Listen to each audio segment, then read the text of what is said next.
At the end of the Vietnam War, many citizens were fleeing the devastated and war-torn South as communist forces were spreading throughout the country. Hundreds of thousands of civilians left almost everything they had in order to cross borders and take refuge in neighboring countries. In April 1975, the United States Air Force decided to help the citizens by arranging flights which would evacuate orphans and whole families to the United States. One of these missions was Operation Babylift. On April 3rd, the current President General Ford publicized the mission.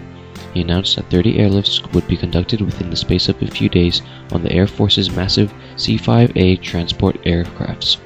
To fully appreciate the size of the plane, as well as how far aviation had advanced since then, the cargo hold of the aircraft was 1 foot longer than the first powered flight used by the Wright brothers.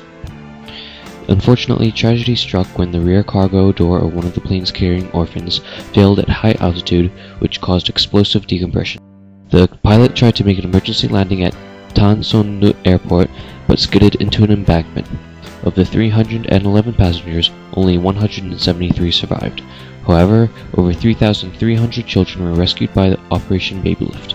These children were granted asylum in the US and were eventually adopted by families all over the world.